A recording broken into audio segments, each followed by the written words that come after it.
mitra nuju ngadagukeun dongeng nuju duna kasarung kasayang mau. Mang Jaya sapara kanca ngaturkeun nuhun terutami ka mitra sadaya nu sami-sami mika cinta dongeng di Mang Jaya Official.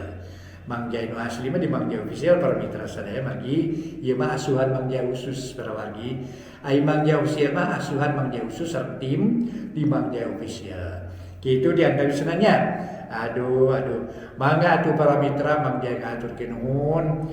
Dongeng-dongeng insyaallah para mitra diolah gitu nya sangkan teu resak teuing katampina ku mitra. Kitu diantawisnanya para wargi kasarung kasayang maung karangan Kileksa dina bagian ka-14 urang lajengkeun atuh Mang Jaya ngaturkeun nuhun mugi-mugi dongeng-dongeng ti Mang Jaya Official tiasa dianggo hiburan pangbeberamana.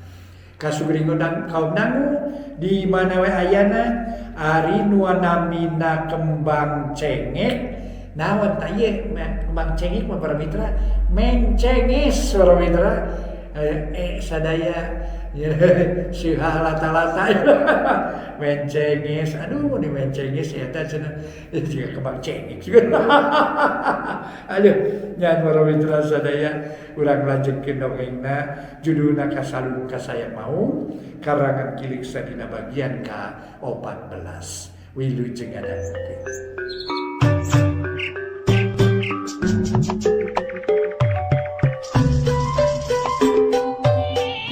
Para mitra kaum dangu, alhamdulillah Mang Jaya aya hibar pangduan ti para wargi tiasa mancen tugas. Neraskeun hanca nu katuna kamari carios nyambung judulna nyaeta Kasarung Kasayang Maung karya Kileksa. Ieu dongeng kahaturkeun etang-etang hiburan pangbeberahmana, tetabiheun kana saya mah para mitra atuh etang-etang hiburan biasa we, hiburan pangbeberahmana. Di studio Mang Jaya ngahaturkeun wilujeng ngadangukeun. Atuh teu lepat upami teu lepat dongeng parantos dugi kanalika bilam sini nuju ngobrol sareng Abah Surinya saperkawis anjeunna teh aya kajantenan anu matak aheng kanggo dirina. Kitu diantawisna para wargi sadaya. Janten ai anu ngalakukeun kasalahan mah geuning teu nya para wargi anu ngalakukeun kalepatan. Hartosna mah ngajalankeun sagala tincak paripolah anu ingkar tina sagala katangtos anu parantos aya. Contona Abah Suri sareng bilam sini geuning putus mulai karawas para wargi sadaya. Tinakan-tinakan anjeunna teh geuning ngabalukarkeun ngajantenkeun hiji bumerang kanggo dirina sorangan atanapi senjata makantuan gitu. Mangga wilujeng ngadangukeun dongeng enteng judulna Kasarung Kasayang Maung karya Kileksa. Harita teh Bah Suri keur ngararasakeun kumaha nyerina suku najong suku Meja teh. Heueuh doraka Abah mah. Da bongan jajagoanan hayo suku Meja di Tajongan. Coba lamun sabar makawas kuring. Pan moal namahan meureun ka nyeri teh. Kuring mah katinggang lampu gantung ge cicing we. Sabar da geus nasib kuring kieu. Urang kudu tumiba kana nasib anu geus hartina mah kajadian ka diri urang kudu sabar. Ceuk bilam sini bari ngusapan sirahna nu beuki lila asa beuki tambah nyeri komo karasana nyautan. Malah barang dirampak karasa aya nu ngajendol sagede nog entog. Puguh we jelema mah lantaran katinggang lain kentob tapi kalah ka ngajendol. Ari Bah Suri rada era dikritik kudu jadi pamajikan pok nyarita bari nangtung. Lah kami terima eleh dulu. Geus we cicing maneh mah sabab paneker mah aya tadina saku baju kami. Tah paneker ieu. Cek Bah Suri bari cekes ngahurungkeun paneker. Terus damar diseungeut deui. Atuh barang geus kitu mah para mitra sadaya brai caang deui di jero imah Bah Suri teh. Tapi barang brai teh breh ku Bah Suri katempoeun beungeut pamajikanana jadi burahay beureum. Urut kabalur kuluah teh cakakak Bah Suri seuri menilelenggakan. Lam sini ari maneh kunaon teh? Tira ku katinggang lampu gantung matak beureum beungeut onaman mah. Sangka maneh aya milik geuning teh geuning kitu. Eta beungeut meni alus kitu siga si cepot. Naon bah? Dedengan teh beungeut kuring beureum siga si cepot. Duh, buah-buah ka banjur kuluah merenya tadi teh karasa aya nu bahe nyeblokana beungeut cik urang ngeunteung atuh ngarah sidik kuring teh meureun era mun keluar teh dina kaayaan kieu mah cek bilam sini bari ngadeuketan enteung nu kabeneran teu peupeus barang breh teh lapisan beungeut pinu kuluah atuh ger bilam sini jeung Basuri saleuseurian lat poho kana kanyeri mangih kabungah anu taya papadana. Tuh, para mitra. Di antara kanyerian, kasedihan, sareng karipuhan teh aya kabungah gitu. Janten kabungah diapit antara dua karipuh. Sabangsuna para wargi sadaya karipuh diapit antara dua kabungah. Janten antara kabungah sareng karipuhan, kabungah kasedih. Hartos nama kesedihan sareng kabungahan teh silih berganti. Itu para mitra sadaya silih berganti tah ieu ieu mah tos teu tiasa diganggu gugat deui mung naha urang tiasa ngamangpaatkeun waktos pikeun kabungahan urang hartos nama bungah di jalan Allah para wargi pami urang parantos tiasa ngagunakeun waktos kabungahan di jalan Allah insyaallah urang bari salamet dunya akhirat ieu mah tos teu kedah digambarkeun panjang lebar deui para wargi parantos jelas natrat kaayaanana kateranganana tos teu kedah digambarkeun deui pami urang tiasa ngagunakeun waktos kabungahan di jalan Allah insyaallah para wargi sadaya mangga urang teraskeun atuh geus kitu mah teu loba deui catur deker mareresan parabot anu pabalatak sabisa-bisa kuduaan sapeuting eta mah Basuri jeung pamajikanana teu sararenak teu sarare ngadarluk we beberes nepi ka isuk mah malah berai beurang teh sakabeh pagawean geus rengse ari pabebeurang Basuri nitahan tatanggana pikeun ngaganti kenteng nu marurag nu kabeneran dititah gawe teh nyaeta si Sarim pisan dina waktu keur ngareureuhkeun cape bari ngopi pok si Sarim nanya ka Basuri bah nah dikumahakeun ieu imah teh apaan kamari pasosore mah cenah naon imah abah teh nah aya nu maledogan atawa katinggang tangkal kai teh cek si Sarim bari kop nyokot kulub suuk sarawu aya lini di imah kami terim ari imah maneh ruksak dan terim cek Basuri malik nanya ka si Sarim lini nah aya lini wayah kumaha bah jeung lini teh geuning darasaan kuring mah teu aya lini tadi peuting teh jeung dipan ngan imah mawa hungkul nu ruksak teh dan nu sejen mah alanger we kawas kamari aya nu maledogan berembah kieu mah ye cek si Sarim bari neuteup ka Basuri nu keur ngahuleng Basuri kacidang ngarasa kagetna ngadenge caritaan si Sarim lantaran teu nyangka sacongo buuk yen eta lini teh ngan di imah Basuri wungkul sanggeus rada lila pok Basuri nyarita deui nah da sidik pisan lini Rim ngariyeugna ge luar biasa gedena malah mah sabab nu ruksak teh ngan kenteng wungkul tapi parabot imah abah ge ting burulu raruntuh piring ketel seng baskom jeung segala rupa parabot dapur brang-brang brong we di sarada meni rame kursi jeung lomari ting juralit jala lungkir malah abah ge pipilueun ngajuralit kana palupuh tuh bibir abah meni jading keneh urut nyium suku meja apan ieu teh manya ku Sarim teu karasa sakitu gedena lini teh cek Basuri bari nemongkeun bibir anu jading urut kajadian tadi peuting ku si Sarim disidik-sidik bari nyareta uluh nya we geuning bah nah atuh abah teh make pipilueun cek kuring mah cicing we tong bah kabawa ku sakaba-kaba pan geuning kitu jadina ari pipilueun mah gegeran abah teh meureun nya cek si Sarim bari nyarenge seuri maneh mah teu ngarti lain pipilueun ngaja jungkir tapi sarua sanasib jeung paparabotan kitu maksud abah teh Rim salah atuh abah mah nyaritana make jeung nyebutkeun pipilueun segala rupa tapi keun belah sakitu mah bah sigana teh aya dedemit nu cicing di abah teu kapersabenan benten kahayangna teh ai cek abdi mah ngarasa salamet teh kudu ditumal ku surutu sabatang jeung kudu endog 3 siki kitu teh bah sigana ieu cek abdi mah kitu kaketan abdi mah jalmi teu ngarti bah ngan susuganan gitu jadi jelma hirup di alam dunia teh kudu loba tumal atuh. Artina mah kudu loba mikeun rezeki ka batur eta teh hartosna teh zakat kitu teh. Ngajakatan harta banda. Lamun harta banda teu dijakatan mah da malik manawa ka diri sorangan atuh bah. Cek si Sarim para mitra sadaya. Bari ngaheureuyan ka Basuri atuh pok Basuri nyarita. Oh, nah bet kadinya Rim. Da ada demit mah biasana ge.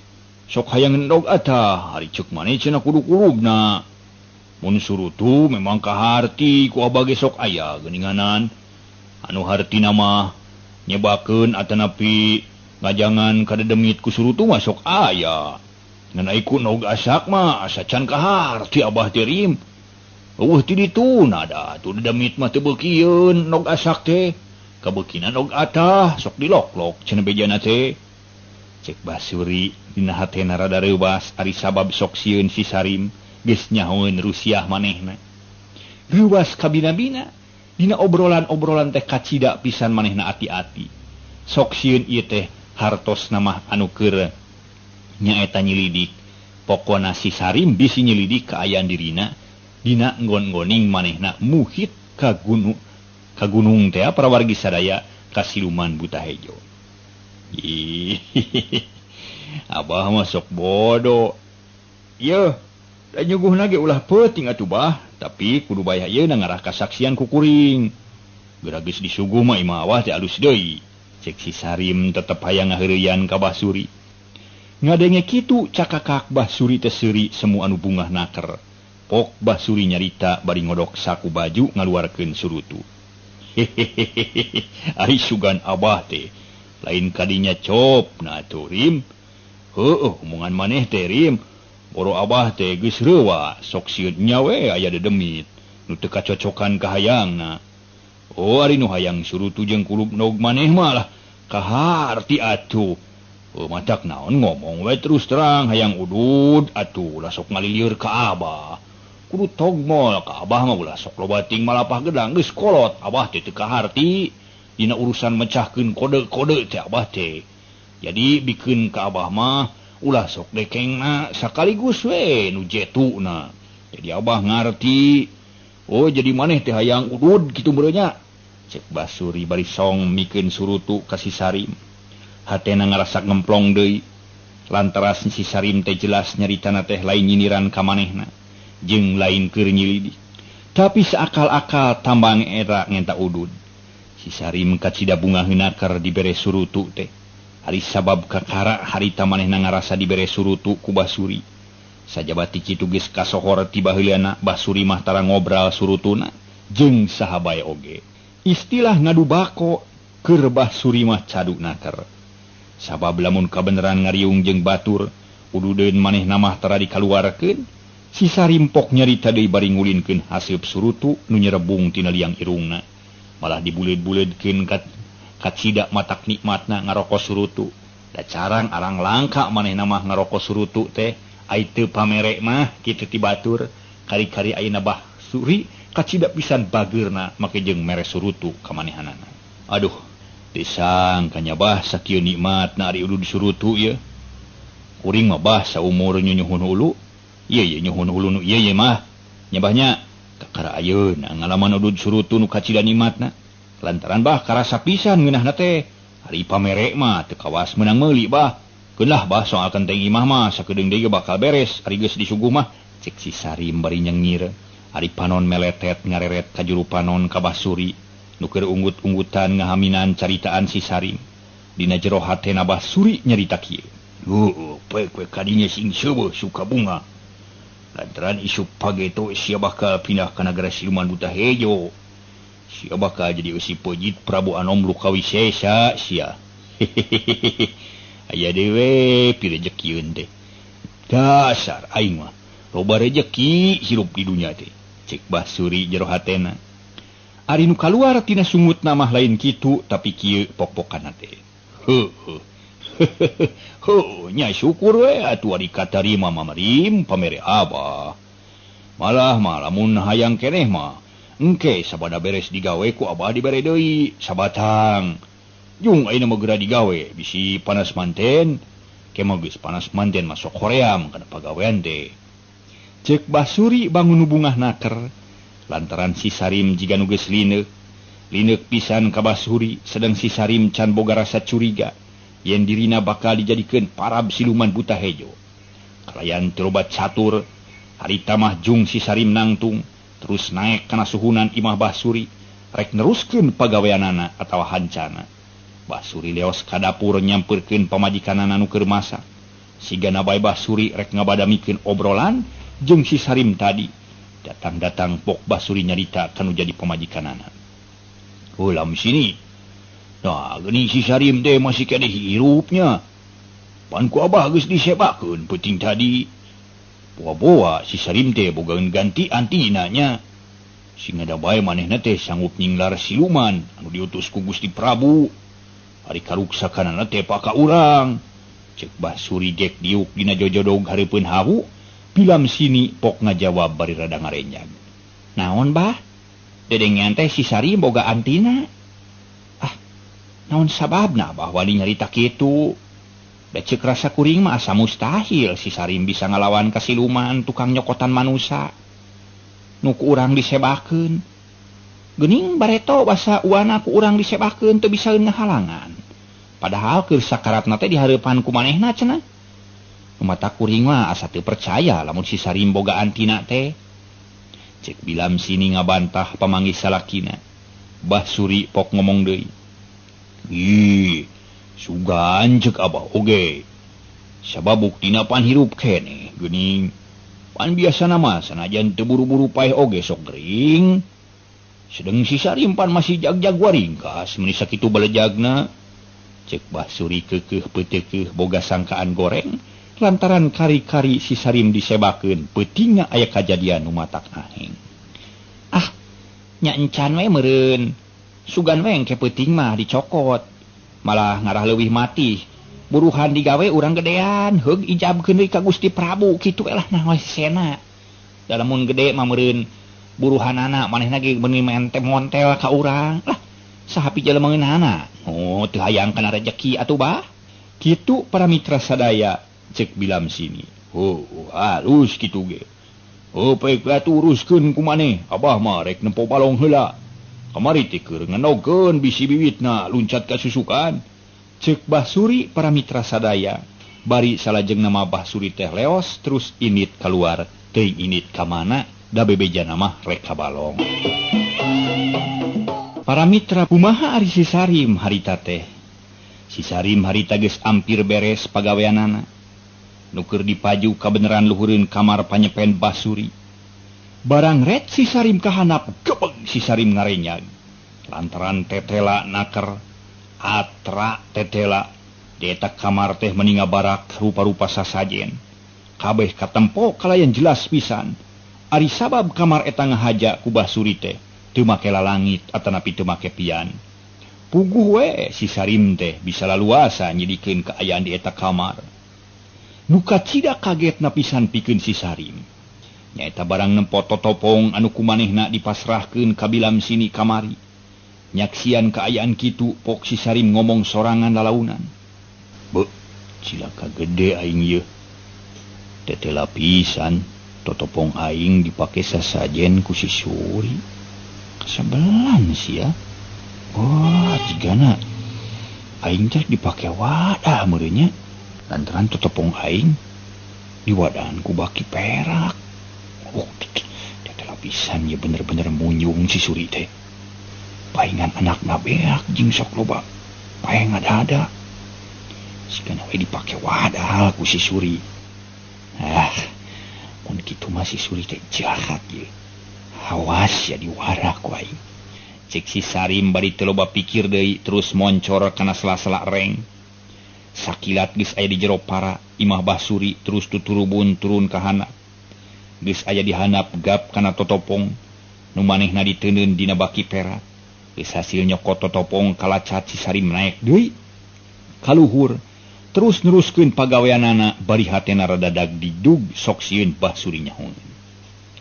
Gancangna carita para mitra. Si Sarim geus beres pagaweanana malah harita teh geus aya di imahna.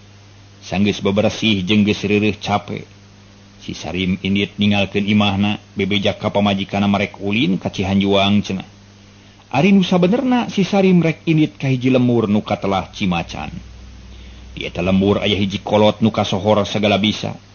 Nu ngaran Aki Somad, sobat madok bapana si Sarim. Maksudna si Sarim hayang nyarita rek nepungan Aki Somad. Manehna boga niat rek menta tulung pikeun ngalawanan siluman nu dipuntangan ku Basuri. Kira-kira wanci asar si Sarim geus tepi ka Cimacan.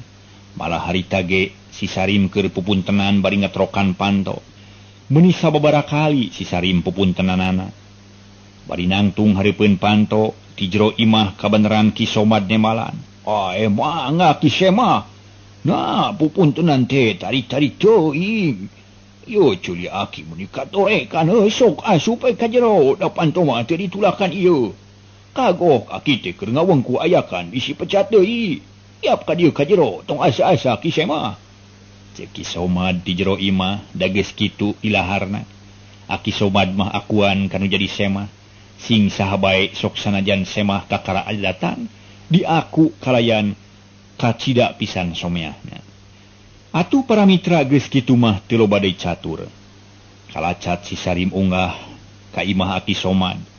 Geus aya di jero imah, pok si Sarim nanya ka Aki Somad. Nuju midamel naon atuh Aki teh Ki? Meuni teu kaduga mukakeun panto-panto acan.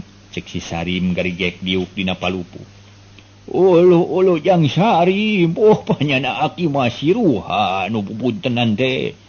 Sababa si eta nu jang jirek ka dieu teh manehna teh mesen korang gede. Tapi geus aya 2 minggu can aya nu debus ieu korang teh geuning. Ari jang Sarim jeung sah ka dieu sisinarieun tara-tara ti sasari make jeung daek ulin ka Aki. Cek Aki Somad bari jongjon bae digawe. Leungeunna mah si Sarim pok nemalan bari diukna ngadeuketan ka Aki Somad. Abdi we wungkul Ki margi rusuh teu aya rencana ti kamarina. Puguh abdi teh bade menutulung ka Aki manawi sareng manawi Aki teh teu kaabotan. Sareng hapunten we abdi teh tumorojog tanpa larapan Ki. Cek si Sarim bari panon neuteup kana panangan Aki Somad nu keur ngurumel we ngawangku ayakan ngagoromel bari digawe teh pok Aki Somad nyarita deui. Nah, rek nginta tulung naon atuh jang Sarim. Daki mah teu boga duit. Sapeser-peser acan. Loba nu pesen ayakan ge can aya nu nebus ieu teh geuning dasara milik Aki we goreng.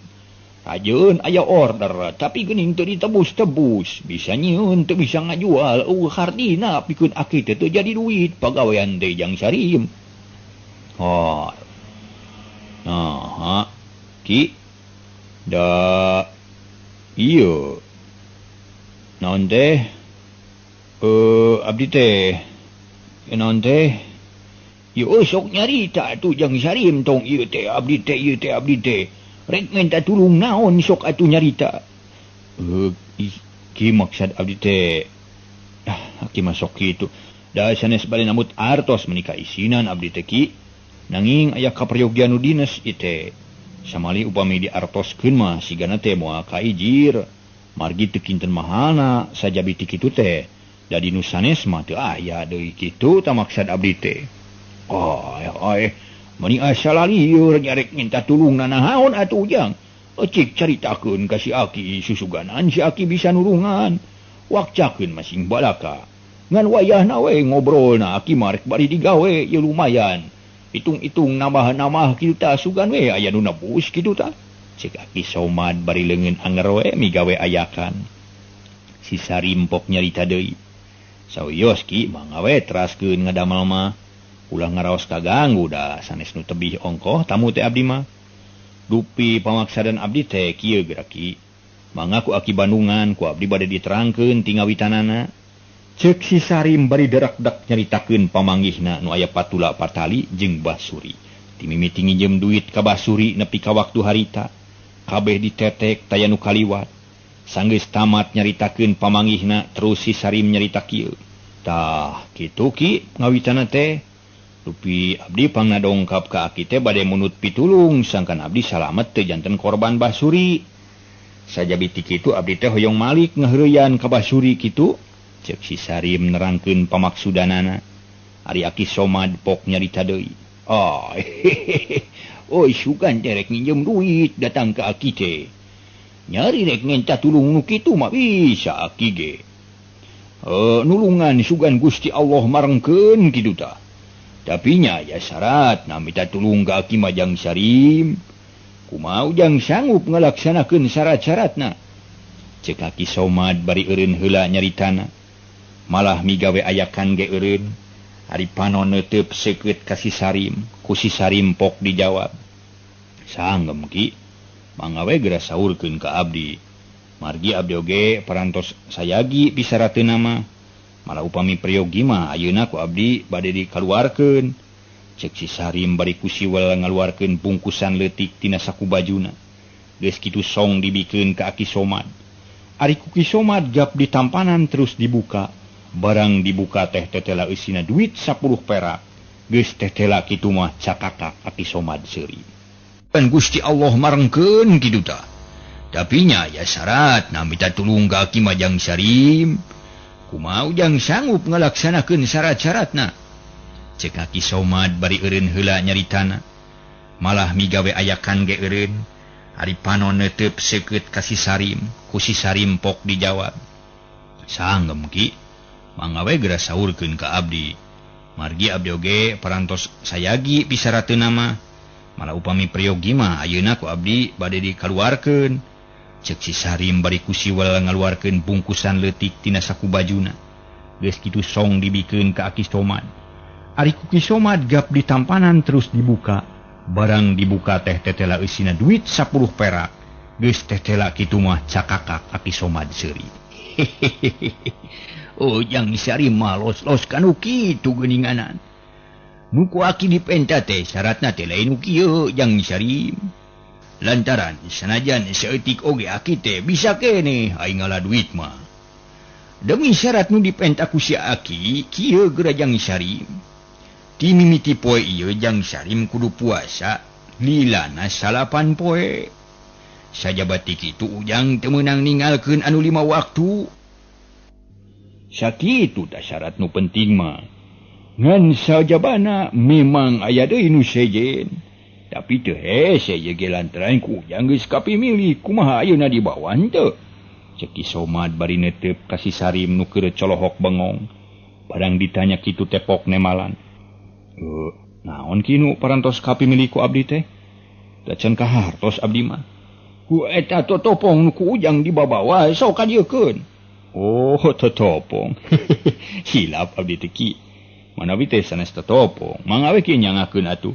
Cek si Sarim bari mikeun totopong ka Aki Somad.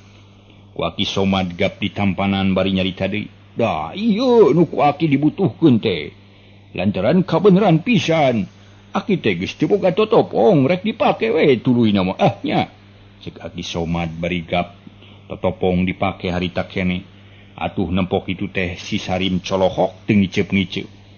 Aki Somad geus meres make totopong mah pok nyarita deui. Ke Jang Sarim nya. Aki rek kae kamar heula ye sakedeung ye. Hayang nyaho teh rek bari ngaca sugan kasep Aki teh. Ih, Aki mah sok aya wae. Cek si Sarim para mitra sadaya lantaran Aki Somad make totopong rek ngaca heula cenah ningali kumaha kasep enteun. Sanggeus kaluar ti kamar kakara Aki Somad nyarita deui. Oh, Jang Sarim. Kumaha ujang rido lamun ieu totopong dipake ku si Aki lantaran kabeneran ieu totopong teh mah jeunna naker keur si Aki mah. Bieu Aki tas ngaca meuni pantes Aki jiga ngora deui kitu tah. Meuni inget ka jaman baheula ai make totopong teh. Sok jawab Jang Sarim, lamun ujang rido tangtu pamagsidan ujang bakal laksana kitu tah. Cek Ki Somad bari melong ka si Sarim. Rido ki lah. Rido pisan mangga lah. Mangga bade dianggo ku Aki mah asal pamaksadan abdi we laksana. Nanging kanggo ngalawanan siluman ingon-ingon basuri kumaha carana nya ki? Cek si Sarim bangun teu sabar hayang buru-buru nyaho kana papatah ti Aki Somad. Oh, syukur atuh ari rido mah. Ari carana ngalawanan siluman ingon-ingon basuri mah sanyana mah teu hese ujang. Asal ujang daek ngalaksanakeun sakumaha nu geus dicaritakeun ku Aki tadi. kahiji ujang kudu puasa salila salapan poe terus-terusan ulah kaselang sanajan sapoe ge. Kadua kudu sing getoy salat ulah sok belang betong. Katilu ulah sok sare sore-sore kilang bara tengah peting daek nyaring mah. Kaopat ulah sok ngalamun bari nangkep tuur. Kalima basuri ku ujang kudu dilineukan ulah dijauhan.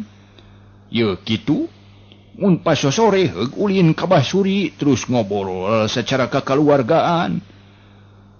Jungjungkeun ka hayangna jeung kudu dihaminan caritaanana. Dalamun geus kitu seutik-seutik ujang kudu dibere penerangan sangkan manehna bisa sadar jeung inget kana purwadaksina. Susuganan we basuri teh aya keneh tulunganeunana kitu tajang Sarim. Cek Somad mere papatah ka si Sarim. Si Sarim pok ngajawab bari ungut-ungutan.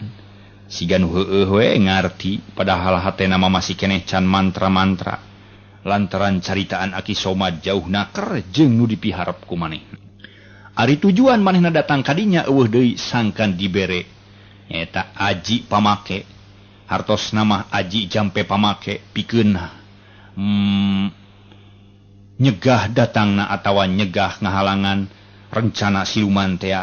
Lantaran manehna rek disebakeun kari-karingan saukur di papatahan kitu. Para mitra sadaya atuh saterusna mah Sarim nyarita ka hartos ki ai pelebah dinya nama nanging ku jalan kitu teh nah tiasa ngalawanan ka siluman kitu ki. Margi da kahoyong abdi mah sanes nu kitu. Nya kumaha ari kayang ujang. Ari kahoyong abdi mah si Suri teh bade dilawan ku kasar we sangkan si buta hejo siluman nu diingu ku manehna teh malik ngalegleg ka si Suri kitu tah pami parantos kitu namae abdi sugema tah kitu ki. Dasar budak ngora. Sok tara make jeujeuhan ari naon-naon teh. Eta teh jalan salah ujang. Sabab teu akur jeung kahayang Aki. Lamun ujang minta tulung ka Aki kudu nurut kana sagala papat hati Aki. Sameme diterangkeun cara-carana nu leuwih jelas ku Aki. Aki terek nanya, "Kajang Sarim, ari ujang bener-bener minta tulung ka si Aki?" "Ih, kantenan we leres-leres matuki," jawab si Sarim. "Heuh, syukur atuh ari kitu mah. Hartina ujang kudu nurut kana papatah ti Aki." Ayeuna jawab pertanyaan hiji deui. Ari jang Sarim sok salat atawa tara? Ceki Somad bari neuteub seukeut ka si Sarim jiga nu hayang neuleuman eusi dada si Sarim. Si Sarim pok nyarita. Nya upami teu hilap mah sok ki. Jawab si Sarim bari ngeureuyan. Apunten bari ngeureeceum rada eraeun meureun. Kejeng teu hilap sagala. Ari jang Sarim. Ulah ujang, ulah kitu lalampahan teh. Aki mah teu panuju nempok kalakuan ujang kitu. Ari sabab bapa ujang mah baheula pan teu kitu. Da ayeuna mah lamun ujang bener-bener hayang minta tulung ka Aki, ujang kudu daek ngalaksanakeun kalayan kudu dibarengan ku hate nu ikhlas tur suci tumamprak kanu maha kawasa ngalaksanakeun segala rupa parentah-parentahna nyaeta nu sebut takwa teh jeung ngahindarkeun segala larangan-laranganana. Urang kudu ngalakonan pagawean teh kalayan ridho Ilahi Ta'ala tak kitu ujang. Sok dengekeun sing tenget ku Aki rek diterangkeun. Tapi bisi caritaan Aki ngogorolang bari taya hartina Aki rek nanya ka hidep. Sanggup ngalaksanakeunana? Cik jawab bisa jujur-jujurna. Ulah belang betong nyaritana. Ulah nu diucapkeun kuletah teh beda jeung rasana hate kudu sarua. Rasa hate jeung diucapkeun kuletah teh kudu sauyunan. Ulah pasalia nya paham lamun pasalia antukna bakal mawa manawa ka diri urang atawa matak mawa kacilakaan kitu ta ujang. Kitu ge ceuk pamikir Aki nu bodoh kitu ta. Kumaha? Sanggup? Sok caritakeun sajujurna ka si Aki. Sangem ki mangga geura terangkeun ka abdi. Heuh, syukur atuh ari sanggup mah. Ngan eta dina nyarita sanggup teh meuli jiga nu asa-asa. Na ieu teh sanggup kapaksa atawa sanggup teh sanggup dipaksa ku si Aki, kumaha teh cik caritakeun. Henteu ki. Heuh, syukur atuh ari kitu. sok dengeken ku akirek diterangkeun kalayan panjang lebar ngarah kujang Sarim kaharti lamun ujang yang harepan hiji jalma model Basuri ulah dilawan kasar lamun hiji jalma aya niat rek ngabinasa ka urang omat ulah rek dilawan ku perlakuan urang nu sarupa satungtung manehna masih kene bisa dinasehatan mah ulah waka dibawa kasar coba-coba heula ku urang bere pepeling susuganan manehanana jadi sadar kalayan maliknya jeung hormat ka urang da jelema nu keur kasasar lampah teh kudu dibere obor kuno memang jelema keur inget keur eling contona Basuri dina kasasar lampah bejahan ku urang oboran ku urang sangkan manehna teu nuju kana jalan anu salah kitu ta ujang ceuk pamikir aki mah tah jantaran jalma anu kalakuan model Basuri teh lain kudu dipikang ewa jeung dipika ceceup komo dianggap musuh mah ulah teh ujang sabab sabenerna nu kalakuan kitu teh kudu dipikarunya ku urang nah aceuna bet dipikarunya padahal geus puguh jahat manusia model Basuri teh eta ceuk saliwat memang bener kitu ujang jahat tapi lamun ku urang dilenyepan kalayan dibarengan ku hate nu bersih mah jeung otak nu tiis jalma nu kawas Basuri teh jelas tulunganeun urang lantaran manehna teh lamun diibaratkeun anu keur leumpang mah Basuri teh kasarung laku kasasarnya lampah katalimeng teu nyaho tincakeun alias nyasab kitu tah nepi ka dieu akirek nanya heula ka Jang Sarim lamun Jang Sarim kabeneran manggih hiji jalma anu nyasab teu nyaho di jalan narek diantep atawa rek nuduhkeun jalan nu sabenerna cik jawab heula sameme aki neruskeun carita cik aki somad nyarita diselang heula kunanya ka si Sarim dina carita anak kalayan daria naker aki somad ngabejer beaskeun hartina mah ngajentrekeun sagala rupa anu aya patula patali jeung urusan keimanan jeung keagamaan tangtos we ku abdi bade dituduhkeun kana jalan leres ki margi saupami ku abdi diantep hawatos bili asruk-asrukan kanu bala meureut tah geuning geus ngarti Jang Sarim ge jadi Jang Sarim lalampahan Basuri teh taya bedana jeung kitu nu matak salah pisan lamun ku urang rek dibinasa atawa diparabkeun ka siluman nu diinguna lantaran lamun Jang Sarim boga niat rek males kajahatan Basuri ku kajahatan deui sarua we jeung nuduhkeun kanu nyasab ku jalan anu nyaeta ka jalan nu kajurang hartina manu keur nyasab dituduhkeun ku urang ka jalan kajurang tigobros antukna madak nyilakakeun ka dirina tah kulantaran kitu akirek titip sakali deui omat ujang ulah roboga niat anu kaliru ulah kabawa ku sakaba-kaba ulah getas harupateun ulah kejot borosot kudu leuleus jeujeur liat ali bari jeung urang iman ka pangeran ngalaksanakeun anu 5 waktu urang takwa hartina ngajalankeun sagala parentahna jeung nyingkahan sagala rupa laranganana kitu ta ujang lamun urang geus nepi ka dinya insyaallah urang bari salamet ujang pek tengetkeun caritaan aki nu bieu sakali deui titip teh sabab lamun nu kaliru dilawan ku nu kaliru sarua we tang tu kaayaan daerah urang teh bakal pinuh ku jalma-jalma kaliru nu jahat dilawan ku jahat nu binasa dilawan binasa nu telenges dilawan telenges heurek sanu benerna atuh ujang lamun kitu mah tah ieu pamikir aki mah nu jadi pikiran teh jadi lamun sakabeh tekad kalakuan manusia kitu cilaka gede atuh cilaka keamanan katartiban keadilan kemakmuran gemah ripah repeh-rapeh teh bakal jadi ripuh tungtung nama lamun manusia karitu kabeh teh ujang pek tengetkeun caritaan si aki pek tengetkeun cita-cita urang nu hayang adil kalayan makmur teh ngan saukur dina impian wungkul meureun ngan saukur dina letah wungkul moal ka tepi moal ka tuju acan tong boro ka tepi kitu ta ujang pek ieu mah caritaan aki da aki mah geus kolot da meureun ka tengtreman teh keamanan teh karasana ku budak ngora model ujang aki mah geus kolot wah geus teu boga nanaon kulit geus peot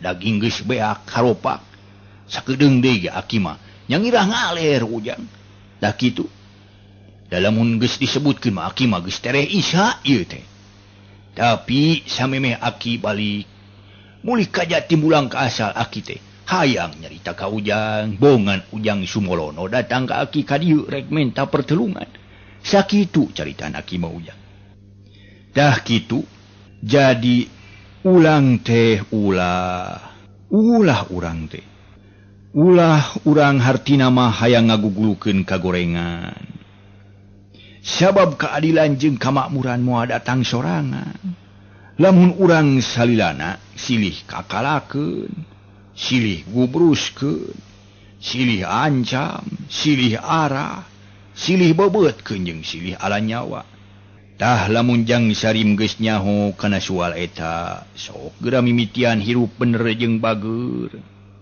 lamun jang sarim kabeneran manggih jalma nu kawas basuri buru-buru tulungan urang kudu silih geuing silih asah silih asih jeung silih benerkeun lamun ku urang geus dibenerkeun tapi teu daek bener ulah dihukuman ku urang teh lantaran urang mah teu aya hak pikeun ngahukuman kahiji jalma nu ngalakukeun kasalahan teh eta mah pasrahkeun bae ka Allah nu maha adil tur maha wijaksana sabab hukum manusia mah kadang-kadang sok kajurung ku hawa nafsu nu akhirna hukuman nu ditibankeun teh ngan adil ceuk manehna wungkul kitu ta ujang semet dieu aki rek nanya deui ka ujang lantaran aki nyarita panjang lebar teh bisi teu kaharti anu antukna kalah kalieur nu ngadengekeun wungkul aki rek nanya kaharti henteu caritaan aki cek aki somad bari neuteup ka si Sarim nu ngeluk tungkul pok si Sarim ngajawab bari cengka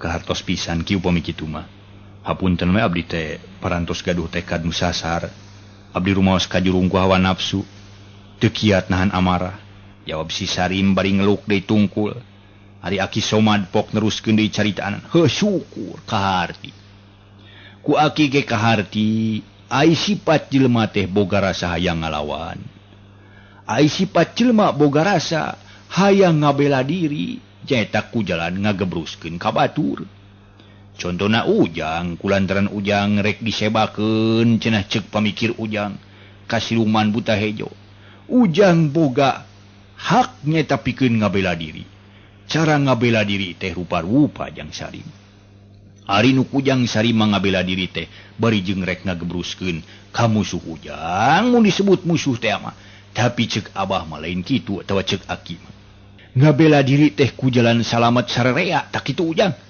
kitu syukur deh kaharti mah ngan kadenya ulah kahartos bari molopos ngeplos kawas cai dina daun taleus tapi kudu bener-bener dilaksanakeun kalayan hate nu bersih ulah katarima ku ceulik kenca kaluar ti ceulik katuhu ulah heueuh bueuk lancalinci luncat mulang udara tina tali gadang lantaran matak malines kana awak sorangan kitu tajang Sarim insyaallah moal dugi ka kitu ki sagala rupi piwejang ti aki ku abdi bade diestokeunnaker dianggo obor sangkan tiasanya angan jalan pitincakeun abdi nanging kedah kumaha tu abdi teh salajengna ki sareng naon pangna abdi kedah puasa ceuk si Sarim bangun hormatna keur ayeuna oh kieu jang Sarim ieu totopong ku aki moal tulus dipake lantaran dasa benerna mah teu hayang dibere aki teh kulantaran ieu totopong teh ku ujang Sarim geus dipasrahkeun ka basuri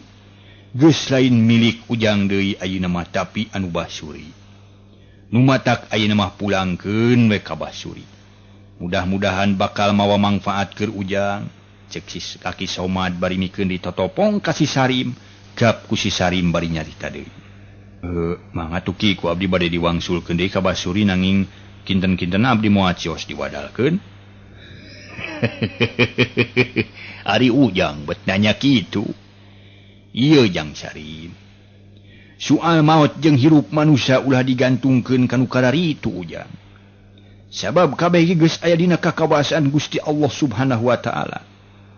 Jadi masalah paeh urang mah terek ngilu mikiran nu perlu mah mikiran teh pibekeleun urang di akhirat. Lantaran aya katerangan nu jelas jeung centre meureun ujang ge kungsi ngadenge. Yen sakur anu kumelenang di alam dunya teh baris maot kitu ta ujang. Kitu di antarana pihartieunana. Jadi soal maut mah rusiah pangeran ujang. Jodoh pati bagja cilaka rusiah pangeran. Urang mah teu bisa ngabibisani soal eta mah ujang. Ye. Lantaran ari pikeun jalma nu geus pinuh ku kayakinan jeung loba ngalakukeun kahadean mah moal sieun ku paeh teh ujang. Sore isuk beurang jeung peuting ge salilana tumamprak nu kagungan kanu kagungan. Sakali deui aki titip omat ulah rek sieun ku pati. Nu mata ku aki dititah puasa oge sangkan ujang pinuh jeung panteng keyakinan ka Gusti Allah. Lantaran lamun ujang salilana sumrah diri ka anjeunna tang tu ujang bakal meunang pitulung jeung panang tayungan ti Gusti Allah. Sabab aki oge da teu bisa nangtukeun kana soal pati mah eta mah kumaha keyakinan jeung kateguhan iman ujang. Aki mangan sakadar mere pepeling jeung cukang lantaran wungkul. Ari hasil jeung henteu nama kumaha kateguhan iman ujang.